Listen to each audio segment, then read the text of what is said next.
di pertemuan lalu kita telah berupaya mengelaborasi, mendalami tentang pengertian, kedalaman hikmah bulan Al-Muharram. Nah, saat ini memasuki bulan Safar, kita akan coba secara singkat dan padat juga menggali apa yang terjadi di bulan Safar ini, hikmah apa yang bisa kita dapatkan, keistimewaannya apa, pedoman kehidupannya seperti apa. Nah, teman-teman sekalian, penamaan bulan di dalam kalender Islam, nama-nama itu sesungguhnya sudah ada sebelum era Nabi Muhammad SAW. Biasanya orang-orang Arab itu memberikan nama pada satu perjalanan kehidupan di lingkup kehidupan sosial masyarakat Arab dengan kejadian-kejadian yang berlangsung di masa itu, baik terkait dengan nama bulan pun demikian dengan tahun. Ya, misalnya di tahun itu terjadi serangan dari pasukan Abrahah yang datang dengan satu hasrat yang tinggi untuk melakukan tindakan kriminal besar, ya, ingin menghancurkan Ka'bah dengan pasukan bergajah yang kemudian kita ketahui secara viral dihancurkan oleh Allah Subhanahu wa taala dengan pasukan burung-burung ababil, gitu kan, yang dikirim langsung oleh Allah Subhanahu wa taala. Maka tahun peristiwa itu disebut dengan tahun gajah, yang dalam bertepatan di peristiwa itu selang beberapa saat lahirlah Rasulullah SAW, sehingga seringkali disebut kelahiran Nabi disebut dengan tahun gajah untuk menunjukkan ada peristiwa yang terjadi di masa itu. Pun demikian dalam penamaan bulan-bulan yang kelak nama itu di era-era Islam diabadikan untuk menunjukkan perubahan hikmah yang terkandung di dalamnya dan memberikan kesan-kesan panduan positif kepada kita semua. Nah, di bulan Al-Muharram pernah saya sampaikan di pertemuan-pertemuan lalu bahwa makna ini pun memberikan pengertian tentang konsensus yang terjadi di masyarakat jahiliyah. Bahkan sebelum kelahiran Nabi Muhammad SAW, mereka ada konsensus, kesepakatan bahwa di 4 bulan khususnya mereka berdamai. Ya, mereka melakukan genjatan senjata untuk yang berperang, kemudian melakukan kesepakatan damai, tidak boleh ada pertengkaran, tidak boleh ada perselisihan. Nah, 4 bulan ini 3-nya itu berurutan, Dzulqa'dah, Dzulhijjah, dan bulan pertama Al-Muharram. Yang keempat kemudian Rajab. Maka segala jenis perbuatan Muharram, ya, yang terlarang, yang tidak dibenarkan, hukumnya itu haram, maka pada saat itu mereka bersepakat harus ditinggalkan. Maka bulan pertama untuk meninggalkan itu diberi nama dengan Al-Muharram. Nah, ini pada asalnya teman-teman sekalian. Nah, kemudian pada bulan Safar itu banyak sekali penduduk di lingkungan sekitaran Hijaz, kalau kita katakan, ya, di kekinian itu kita dapati misalnya lingkaran seputaran Mekah, seputaran Madinah, gitu kan, dan sekitarannya. Nah, itu banyak penduduk-penduduk yang mulai keluar, untuk mulai merantau, mulai keluar. Nanti menjadi risalah biasanya digunakan untuk keluar untuk mengalami aktivitas-aktivitas tertentu. Nah, maka dengan kondisi seperti itu, penduduk yang tadinya itu padat, penduduk yang tadinya itu banyak berinteraksi di dalam wilayah, kalau kita dalam negeri, karena banyak mulai keluar, maka terlihat sedikit-sedikit mulai kosong daerahnya. Jangan dibayangkan seperti kita, ya, RT, RW, kecamatan misalnya, atau sebelumnya kelurahan yang banyak orangnya. Nah, ini kan komunitasnya tinggal suku A, suku B, jadi kalau pergi beberapa terasa mulai kosong. Nah, dalam bahasa Arab, kosong itu namanya sifar. Ya, sifar, sad, fa, kemudian ra. Maka bulan orang yang mulai beraktivitas, mulai keluar itu dinamakan dengan Safar, untuk menunjukkan banyaknya orang keluar untuk merantau, sehingga seakan-akan daerahnya itu kosong dari penduduk, ya. Ini diilustrasikan menunjukkan satu keadaan sebagian mewakili keseluruhannya, atau sinekdok pas prototo, ya, menunjukkan seakan-akan kosong, gitu, ya, padahal masih ada beberapa bagiannya. Nah, ini di era-era jahiliyah. Dan ada juga isu-isu yang berkembang pada masa itu yang terkait dengan Safar, bahwa ini orang-orang pergi, kemudian juga mereka punya mitos-mitos di bulan Safar itu yang nanti kita akan lacak di dalam perjalanan sejarah, yang informasinya ini keunggulan di dalam Islam itu divalidasi oleh para cendekiawan kita, para cendekiawan yang punya keimanan kuat, yang punya kemampuan berpikir yang sangat dalam, fisiknya juga prima, ya mereka disebut dengan ulama namanya, disebut dengan ulama. Maka mereka meneliti informasi ini dari siapa. Syaratnya ketat sekali untuk meneliti ini. Ya, dari siapa, yang menerima siapa, sampai divalidasi. Ya, dicek kebenarannya apakah betul tersambung kepada Nabi sallallahu alaihi wasallam ataukah tidak. Ya, kemudian akurasi ketersambungannya bagaimana tuh sehingga dipastikan ini betul-betul Nabi yang menyampaikan, siapa saksinya, berapa banyak, riwayatnya siapa saja. Bukan hanya itu, orang yang menyaksikan ini benar-benar terpercaya tidak, punya masalah tidak, punya problem diingatan tidak, ya, sehingga nanti ada ketersambungan referensi ini, yaitu ittisalus sanad. Kemudian bukan hanya tersambung, tapi orangnya tidak bermasalah, ingatannya bagus. Mattasala isnaduhu binaqlil adli ad-dhabiti anil adli ad-dhabiti min ghairi syuzudzin wala illatin qadihah. Itu definisi ketersambungan informasi dari Nabi yang dipastikan benar dengan pola-pola tadi, 5 syaratnya. Itu yang kelak kemudian dikenal dengan hadis sahih. Nah, itu kita sangat bersyukur bahwa itu semua hadir di dalam Islam untuk menjaga keutuhan, kebenaran dan orisinalitas ajaran ini dipastikan bersumber dari Nabi Muhammad SAW. Teman-teman non Muslim silahkan boleh belajar, ya, cek tentang Islam misalnya. Ada nggak agama yang disandarkan kepada Rasulnya eksis, tempat lahirnya diketahui, sejarahnya ada, tempat meninggalnya pun ada, kuburannya ada sampai dengan sekarang, sahabat-sahabatnya tercatat dalam sejarah, wujud asli, nyata, dan semua ajarannya sampai terhubung sampai ke kita, dan itu bisa dilacak dengan urutan informasi. Setiap orang yang menyampaikan di zamannya itu profilnya ada, lengkap, bahkan dikodifikasikan, dibukukan. Nah, ini dalam Islam seperti itu untuk menjaga kemurnian, sehingga tidak ada orang yang tiba-tiba kemudian memberikan pedoman agama, tiba-tiba memberikan fatwa tertentu dari pemikirannya sendiri. Nah, itu di Islam terjaga pada nilai-nilai demikian. Nah, di bulan Safar ini teman-teman sekalian, kita akan lacak nanti kebiasaan-kebiasaan di masa jahiliyah yang itu terus berlangsung sampai era kehidupan Nabi sallallahu alaihi wasallam. Dari mulai lahir, Nabi kemudian melakukan risalah perbaikan, menyampaikan risalah rabbaniyah, petunjuk-petunjuk wahyu dari Allah Subhanahu wa taala, yang kemudian perjalanan itu menjadikan semua peristiwa ini terangkum seluruh wahyunya. Kemudian bahkan selain disampaikan, di keunggulan kembali dalam Islam dalam bentuk riwayat yang, nah ini tolong dicatat baik-baik ya, riwayat yang dibacakan dari hafalan. Nah ini kemudian dikuatkan kelak dalam bentuk tulisan. Ya, jadi di era Nabi sallallahu alaihi wasallam ada beberapa sahabat yang punya kemampuan khusus untuk menuliskan, dituliskan dalam satu perangkat-perangkat yang terbatas gitu ya. Ada yang di pelepah kurma kan, diukir di bebatuan-batuan khusus. Lalu yang paling banyak tuh yang hafalan, karena ini kemampuan kekuatannya, sehingga saling menguatkan. Ya, nanti kelak kemudian di masa sahabat Abu Bakar As-Siddiq radhiyallahu taala anhu dihimpun ini tim ad hoc yang pernah berada di sekitaran Nabi sallallahu alaihi wasallam, para penghafal dicocokkan dengan orang yang punya catatan-catatan tertentu.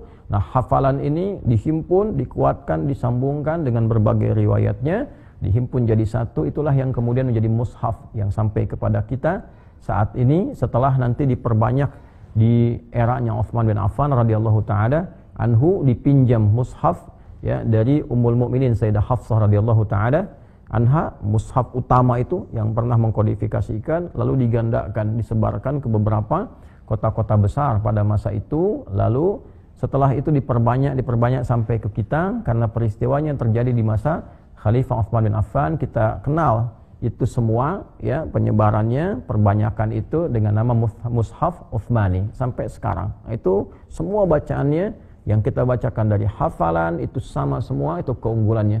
Pun demikian juga dengan mushaf yang berisi tulisan, berisi kitab. Jadi semua saling melengkapi. Kalau ada yang lupa di hafalan, cek di mushaf.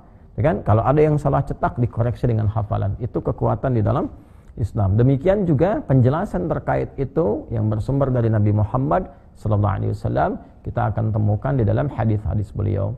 Di antara hadis-hadis itu nanti secara umumnya ada 4 tuh ya, secara umumnya ada 4 klasifikasi.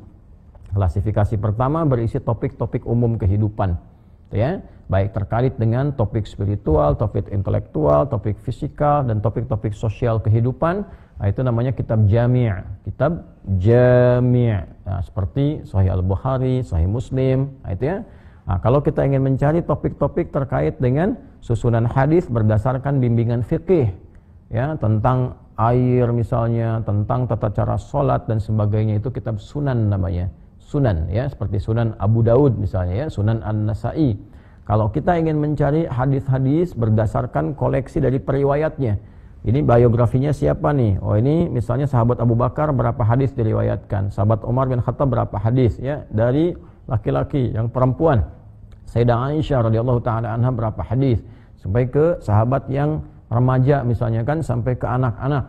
Itu nanti bisa kita lacak dalam kitab apa yang disebut dengan musnad. Nah, kalau kita ingin lihat karakter seseorang, profilnya, hadisnya apa, sehingga kita bisa mempelajari, oh beliau ini seperti ini, hidupnya begini, saya ingin ikuti pola itu, ambil. Itu kitab musnad, seperti musnadnya Imam Ahmad bin Hanbal. Kemudian yang keempat itu ada mu'jam, ya, kalau kita ingin mencari indeks-indeks hadis, susun berdasarkan misalnya urutan-urutan abjad dan seterusnya, ya, sebelum ada Google itu, ya, kita bisa urutkan itu untuk menemukan nih, ya, spesifikasi hadis-hadis tertentu. Nah, itu disebut dengan mu'jam. Nah, teman-teman sekalian, dari kumpulan ini kita bisa lacak dari kitab Jami' dulu yang populer Imam Al-Bukhari. Jadi ini, ya, kitabnya ini yang saya miliki, alhamdulillah, ya, titipkan untuk dikaji, dibaca. Ini yang satu kumpulan langsung, ya, nanti ada yang syarahnya seperti Fathul Bari, ya, Fathul Bari fi Syarah Sahih Al-Bukhari karya Al-Imam Ibnu Hajar Al-Asqalani atau Hafidh Ibnu Hajar Al-Asqalani. Nah, ini nanti di Sahih Al-Bukhari kita akan temukan 97 topik. Setiap topik nanti dibagi subtopik lagi. Nah, kayak ini misalnya tentang safar, kita akan temukan di topik yang ke-76, Kitabut Tibbi, ya, topik terkait dengan kesehatan, topik terkait dengan masalah-masalah sosial yang diberikan kemudian solusinya oleh Nabi sallallahu alaihi wasallam. Nah, subtopik yang ke-44, hadis nomor 5757, 5757. Nah, ini teman-teman sekalian tentang safar. Kemudian masuk yang ke topik masih di 76, subtopiknya spesifik ke 45, ya. Dari 44 tadi kita kemudian di babul fa'li pindah kemudian babu hammah. Nah, babu hammah ini adalah subtopik yang terkait dengan peristiwa yang terjadi di bulan Safar. Nah, di Islam tuh indahnya begitu. Jadi ada keterangan dalilnya, ada nasnya, ada sejarahnya, ada perjalanannya, ada catatannya. Nanti terakhir ada pelajarannya. Ya, jadi saya tegaskan kembali, topik nomor 76 Kitabut Tibbi, kemudian subtopik nomor 45 Babu la hammah, babun la hammata, gitu ya. Bab yang menjelaskan penolakan isu atas mitos tersebarnya penyakit. Nah, ada apa di dalamnya? Mari kita baca. Jadi baca suasana di era jahiliyah sudah saya terangkan. Nanti ada juga peristiwa negatif mitos yang tersebar sampai ke zaman Nabi, kita ulas. Nah, untuk menolak hal itu semua, apa petunjuk Allah kepada Nabi? Itu yang jadi pedoman kehidupan kita. Bismillahirrahmanirrahim. Qala al-muallif rahimahullah wa huwa al-Imam al-Bukhari, berkata dan menyampaikan Imam Al-Bukhari kepada kita semua, semoga Allah menyayangi beliau dan memberikan tambahan-tambahan cahaya kepada beliau.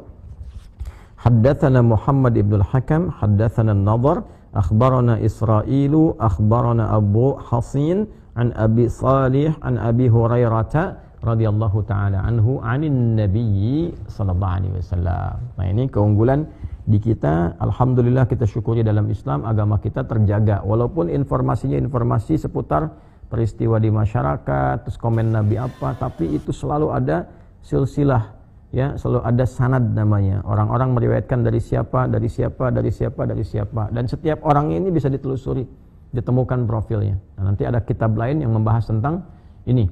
Yang paling populer misalnya ada Syiar A'lam Nubala misalnya kan. Nah, Syiar A'lam Nubala ini ditampilkan oleh Imam Adz-Dzahabi. Ya, bahkan nanti saking viralnya dicetak dalam 4 percetakan itu. Ya. Nah, ada yang Darul Fikr, ada kemudian juga Muassasah Risalah. Nih Muassasah Risalah ini cukup menarik ini. Muassasah Risalah ini ditahqiq oleh Syekh Syuaib Al-Armad, kemudian banyak menyebar di kita, kurang lebih ada 30 jilid, satu jilidnya itu hampir 600 halaman, gitu ya. Nah teman-teman, kembali lagi ke sini ya.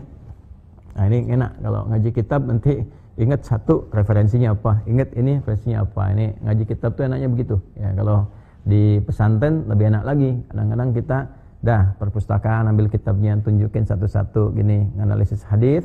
Bukan hanya hadisnya apa dicari, caranya begini. Nanti kalau kita ingin meneliti rawinya, periwayatnya, kitabnya apa misalnya Jarh wa Ta'dil, misalnya kan ada Mizanul I'tidal, ada Tahdzibut Tahdzib, Taqribut Tahdzib, macam-macam keluarin. Setelah itu nanti setelah tahu periwayatnya itu tidak bermasalah, baru ke isinya. Isinya pun nanti digali lagi, memahaminya seperti apa.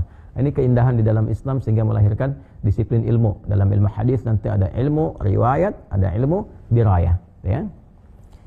Wallahu a'lam bissawab. Ini anin Nabi sallallahu alaihi wasallam, informasi dari Nabi sallallahu alaihi wasallam, beliau menyampaikan qala, ya, la adwa, ya, tidak ada mitos tentang penyebaran wabah itu.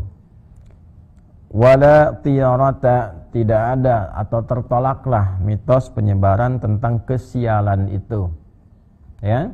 Wala hamata, dan tidak ada mitos tertolaklah penyebaran informasi yang menyesatkan tentang pengaruh burung malam yang membawa kesialan. Wala safara, disebutkan, dan tertolak pula tidak ada mitos yang menyebutkan bahwa safar bulan sial, ya. Disebutkan juga riwayat ini di dalam hadis riwayat Muslim nomor hadis 2220.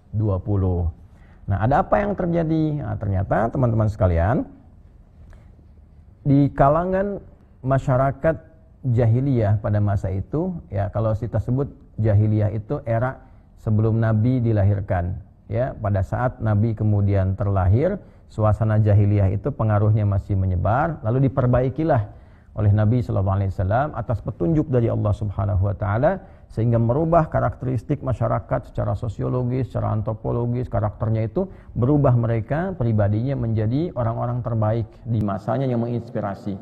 Dalam bahasa Al-Quran disebut dengan khairu ummah, yaitu turunnya Quran surah ketiga Ali Imran ayat 110, kuntum khairu ummatin ukhrijat linnas. Kapan jadi khairu ummah ukhrijat linnas itu? Orang terbaik yang pernah berkehidupan di bumi, ya, ketika ta'muruna bil ma'ruf wa tanhauna 'anil munkar wa tu'minuna billah. Ketika mereka mampu menerjemahkan nilai kebaikan dalam bentuk perilaku, amar bil ma'ruf, kemudian meninggalkan berbagai perbuatan menyimpang, nahyu 'anil munkar, wa tu'minuna billah, dan dikerjakan dengan iman.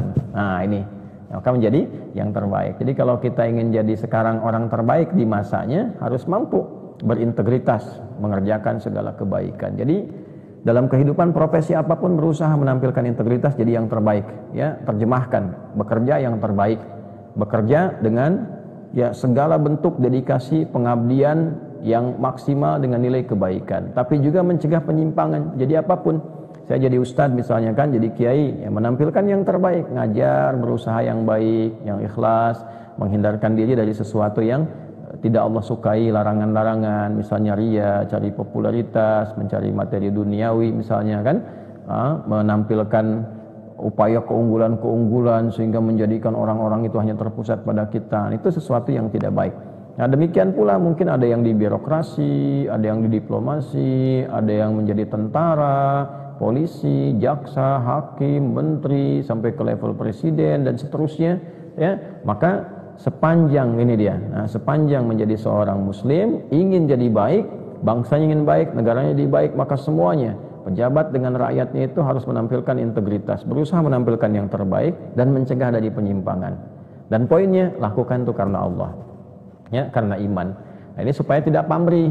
Kalau karena proyek, nanti proyek nggak ada, nggak baik lagi, ya kan? Kalau ada proyek jadi semangat, nggak ada jadi nggak baik lagi. Kalau karena materi demikian, kalau karena kedudukan, ketika akan mengejar kedudukan semangat semua, ya. Kemarin kan taruna-taruna tuh, ya, begitu pengen lulus semangat, fisiknya, kesehatannya, intelektualitasnya. Begitu setelah lulus, hilang lagi semangat yang awal, karena yang dikejar cuma kelulusan, bukan dedikasi, bukan pengabdian, ya. Sekitar 2000 perwira yang dilantik kemarin tuh, ya, baik TNI ataupun Polri. Coba ketika selesai dilantik itu, ya, kemudian jadi perwira pertama tuh, ya, yang TNI jadi letda, yang polisi jadi ibda, itu kan.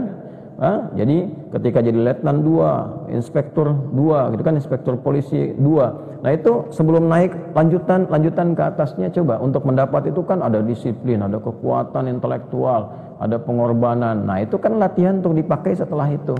Apakah setelah lulus digunakan lagi atau tidak? Nah ini problem. Kalau semua kemampuan dikeluarkan hanya untuk mengejar duniawi, ketika duniawi itu merasa sudah dapat, hilang kemampuan itu.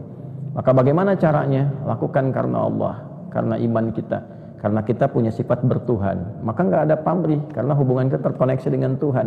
Maka pengabdian dalam konteks kehidupan bernegara pun akan maksimal, pengabdian ke masyarakat akan baik, rakyat juga demikian adanya, hindarkan dari keburukan, ya, maka yang tidak baik akan terhindar dengan sendirinya. Nah, itu kalau diperas itu menjadi bagian dari sifat takwa. Nah, maka isu-isu yang tidak baik dengan demikian akan hilang. Ya, dengan demikian akan hilang, tereliminasi dengan sendirinya. Nah, di zaman-zaman itu sampai ke kehidupan Nabi, nah itu ada warisan turunan ya dari mitos-mitos jahiliyah sampai ke era Nabi Shallallahu Alaihi Wasallam. Apa diantaranya? Nah, diantaranya itu pada bulan Safar itu ada kesialan. Ini bulan tersebarnya wabah, tersebarnya penyakit, gitu ya. Nah, karena qadar Allah pas di waktu itu ada yang sakit kemudian menyebar seakan-akan ini bulan sial. Nah, Safar itu, gitu kan? Nah, kemudian juga, nah ada yang kedua wala tiarah. Tiarah itu teman-teman dipahami kalau tadi wabah. Nah ini yang tiarah disebutkan kesialan, gitu kan? Kesialan. Jadi dimaksud di sini kayak ini kan seakar dengan kata ta'irah gitu ya.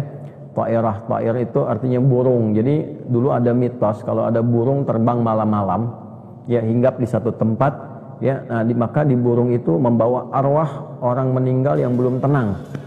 Nah, maka caranya supaya burung itu pergi, arwahnya ikut pergi, maka harus diratapi. Makanya pada meratap. Kadang-kadang yang lucu itu gini, disewa, ya. Jadi ada komunitas itu khusus untuk meratap, ya. Kalau sekarang ada Rojali, ada Rohana, jadi fenomena itu ya.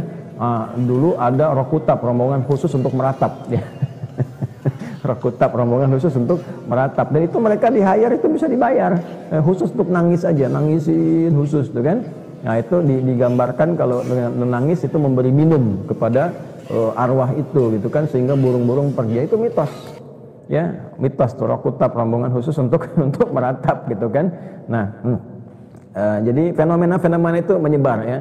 Kemudian wala hamata juga masuk dalam bab kesialan gitu kan. Nah, ini bulan sial nih, wala safara, puncaknya Safar. Jadi mereka karena peristiwa ini dulu ya terjadinya di bulan Safar itu sampai ada seorang Arab Baduy datang ke Nabi untuk mengklarifikasi dengan kesederhanaan dan kepolosan orang Baduy ini.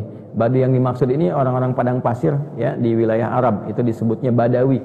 Badawi itu dari kata Badiah asalnya. Badiah itu tempat yang terjauh yang tidak bisa mengakses kemajuan-kemajuan yang dirasakan di masyarakat yang eksis, yang maju. Ya, lawannya itu hadari. Hadari itu yang eksis, yang hadir, yang ada pembangunan gitu kan, yang ada tingkat sosial interaksi yang tinggi. Nah, itu sehingga melahirkan hadarah. Hadarah itu disebut dengan peradaban. Muncul peradaban karena adanya banyak interaksi. Lawannya itu badiah, daerah yang terluar, ya, terluar. Karena terluar ini interaksinya jarang sehingga punya satu komunitas tersendiri dengan gaya tersendiri. Nah, itu orangnya disebut dengan Badawi. Badawi diserap ke bahasa kita menjadi Baduy gitu kan. Nah, itu asalnya yang dimaksud di Arab itu adalah orang-orang padang pasir yang hidupnya sederhana. Datang kepada Nabi, sehingga di terusan riwayat yang lain, nanti di hadis yang lain kalau kita lihat nanti ada turunan riwayat qala al-arabiyyu, seorang Arab dari padang pasir, dari Baduy, sampai bertanya kepada Nabi, ya Rasulullah, ini hewan ternak saya ini sakit nih, terus menyebar penyakitnya gitu kan di bulan Safar ini. Jadi dipahami kalau Safar ini ada kondisi-kondisi tersebarnya penyakit. Jadi penyakit menular, wabah menular, kesialan juga datang gitu kan, burung-burung pembawa arwah juga datang. Jadi bulan apa? Safar. Maka Nabi mengklarifikasi ya, coba dicek ini, dapat ini penyakit wabah untuk hewan ini dari mana ya. Disebutkan adwal awal, kata Nabi, coba diurut nih, ketemu di mana penyakit hewan kamu ini, dapat dari mana, jangan dikaitkan dengan bulan Safarnya ya. Ini Nabi sangat rasional, sangat logik mengajarkan, nih hewan kamu sakit, sebelumnya kan sehat, sakitnya dari mana, jangan dicek bulannya, jangan dicek waktunya ya. Sama dengan kita aja sekarang misalnya sakit nih, saya sakit hari ini, hari pertama bulan Safar sakit, lalu kita mengatakan ini karena Safar. Terus orang yang sakit di Rabiul Awal, sakit di bulan Rajab, sakit di bulan Ramadan, apakah kita akan mengatakan karena waktunya? Yang dicek tuh penyakitnya, sumbernya dari mana, apakah karena virus, apakah karena bakteri, karena macam-macam, masalah makan, dan sebagainya. Nah itu nanti dari sebab itu dianalisis, kemudian diobati. Makanya nanti di sini kitab tibbi, ya solusi masalah kesehatan. Yang sehat itu kadang-kadang apa? Kadang juga fisiknya, kadang pikirannya, kadang mentalnya. Ada yang fisiknya sehat tapi mentalnya nggak sehat, kan? Ada yang fisiknya sehat, mentalnya bagus, tapi juga dari segi pikirannya kurang sehat.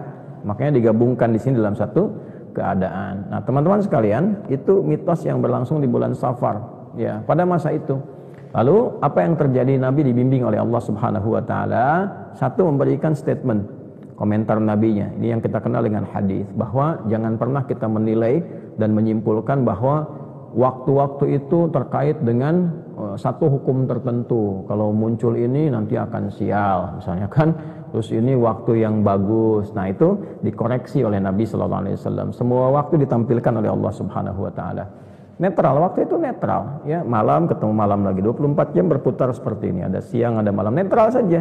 Perilaku kita yang membentuk sebuah peristiwa, keadaan, sehingga melahirkan informasi yang menumbuhkan kesan pada peristiwa itu, ya kan?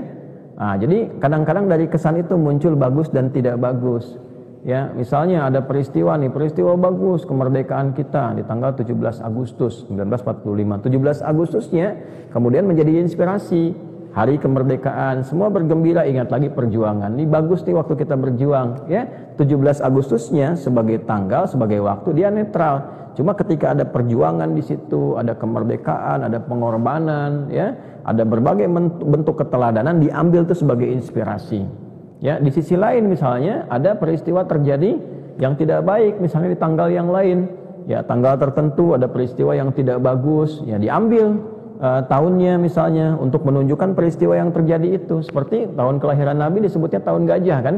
Untuk apa? Untuk menunjukkan ada peristiwa yang tidak elok, yang tidak layak untuk ditiru. Ya, ada orang dengan segala keserakahannya, ya, serakah nomik gitu, ya, serakah ingin menguasai berbagai hal itu. Pada masa itu namanya Abraha, ingin menghancurkan Ka'bah, dia bawa pasukan, ya, pakai dulu alat transportasi terkuat berupa gajah, ingin menghancurkan. Lalu oleh Allah tuh diberikan lawan yang terkecil, ya, yaitu burung ababil, burung-burung kecil bawa batuan-batuan, ya, yang disebutkan oleh para ulama diambil dari neraka, kemudian itu diturunkan, dijatuhkan. Ya, jadi yang besar dikalahkan oleh yang kecil hanya karena kuasa Allah, kan, untuk menunjukkan ya Allah kuasa, ya, penjaga itu semua. Nah, maka disebutkan tahun gajah untuk menunjukkan bukan tahunnya yang salah, ya, tapi perilakunya yang keliru. Jangan sampai ada perilaku seperti ini terjadi di masa depan, ya, karena keserakahan ingin mendapatkan segala hal ditempuh dengan cara yang salah. Biasanya itu akan hancur dengan hal-hal yang kecil. Ya, dulu kan Namrud juga sama, betapa jahatnya, betapa luar biasanya, tapi dikalahkannya oleh apa? Allah cuma kirimkan satu nyamuk, kan? Itu pun nyamuknya nyamuk yang terlihat cacat secara medis. Satu sayapnya itu putus, gitu kan?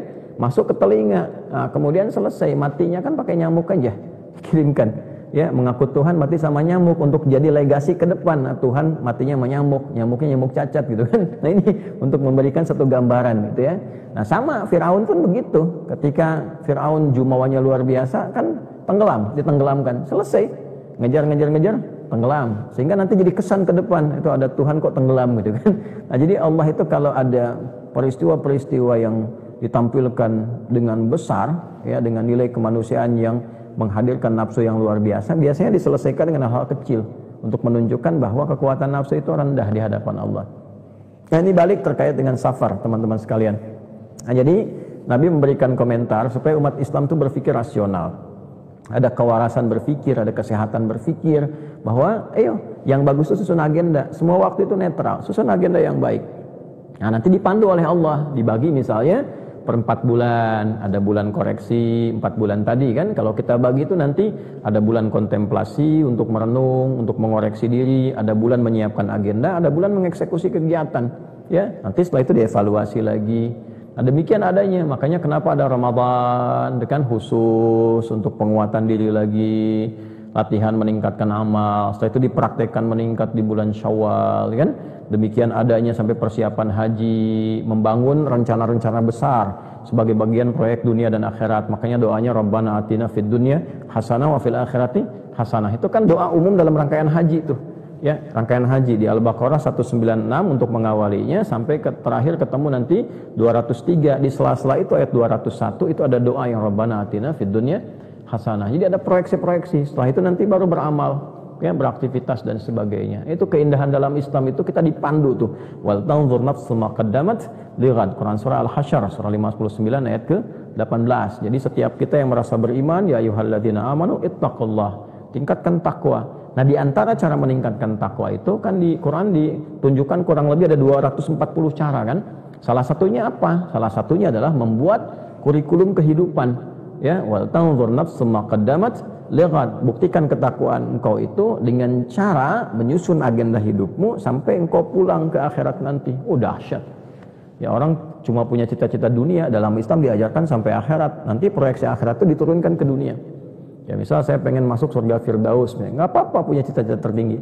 Amalannya apa? Turunkan jadi panduan amal ke muka bumi, lalu seluruh profesi yang kita pilih, nah ambil nilai-nilai surga Firdaus itu untuk menunggangi profesi ini. Jadi apapun, ya kan surga Firdaus itu bukan karena profesi, ya, tapi di dalamnya ada panduan nilai-nilai kebaikan yang menyertai profesi itu. Misalnya ada di Quran surah ke-23 Al-Mu'minun ayat 1 sampai 9 lah kalau kita keluarkan. Ya kan ke ujung ayatnya itu ada ayat yang sangat indah. Ya ulaika humul warithun alladzina yarithunal firdausa hum fiha khalidun. Ada mereka itu para pewaris surga Firdaus yang akan kekal tinggal di dalamnya, sedang beraktivitas di bumi. Aktivitasnya apa? Nanti balikan ke ayat 1. Qad aflahal mu'minun, ya kan? Sungguh orang beriman itu akan menggenggam kebahagiaan dan kesuksesan. Nah, pertama mesti beriman dulu. Lalu mempertahankan menjaga iman sampai punya level surga Firdaus bagaimana? Alladzina hum fi salatihim khashi'un, yaitu orang-orang yang berusaha khusyuk salatnya. Jadi kalau hanya sekedar salat, nah, bagus, salat bagus, nanti standar, surganya standar. Tapi kalau pengen Firdaus berusaha untuk khusyuk.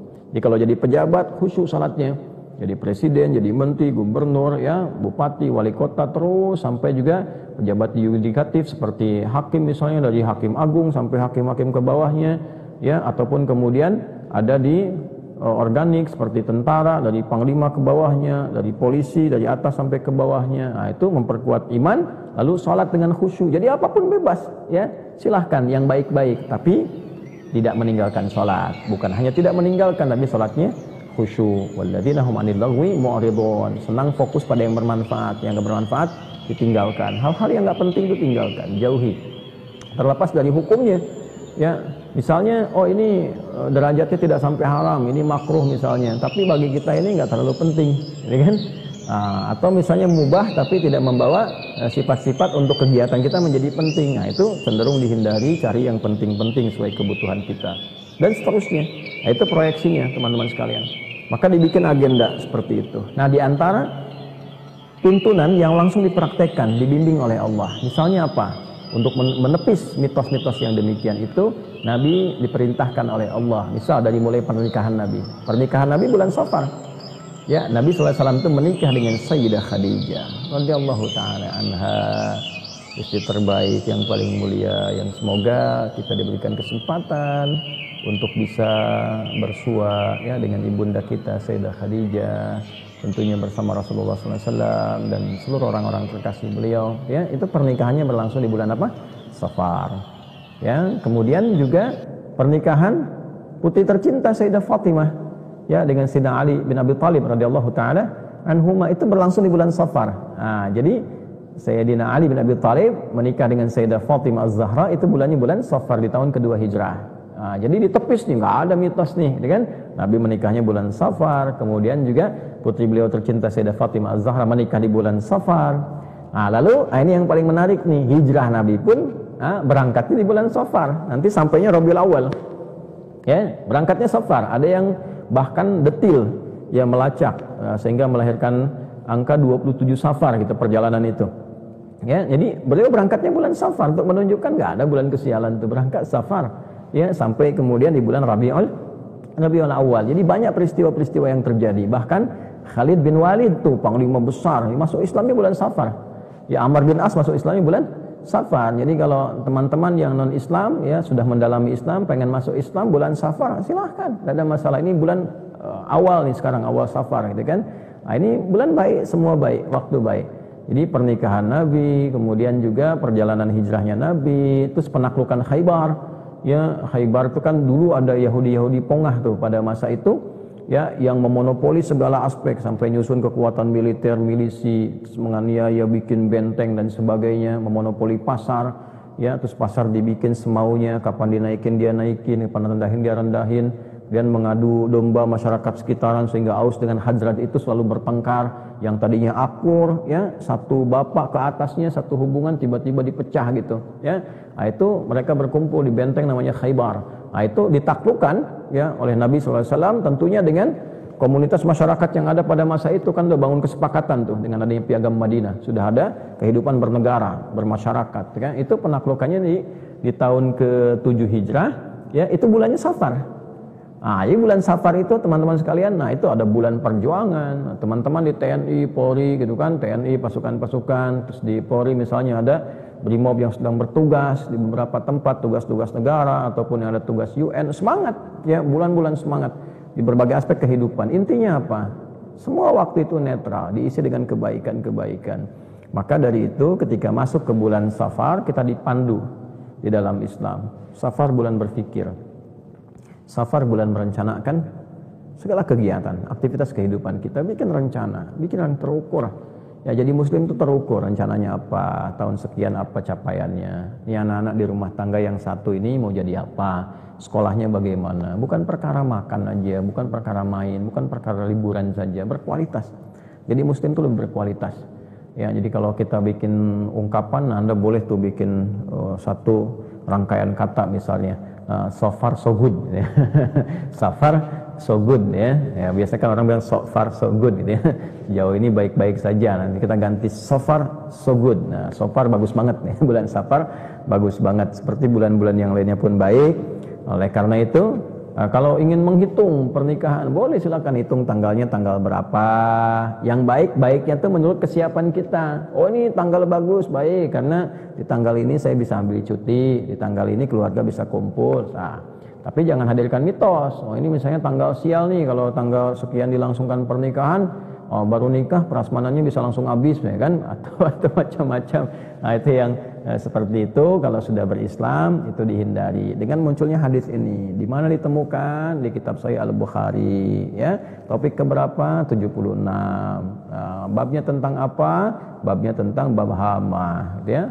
Nomor keberapa subtopiknya? Ke-45. Hadisnya nomor berapa? 5757. Rawinya siapa? Sahabat Abu Hurairah. Ada enggak di riwayat lain bisa dilacak? Ada. Di hadis apa? Muslim. Nomor hadis berapa? 2220. Nah, ini indahnya dalam Islam seperti itu. Kesimpulannya apa? Kesimpulannya umat Islam mesti lebih berpikir sehat, berpikir lebih terukur lagi, punya rencana kehidupan yang baik, dan itulah hikmah bulan Safar.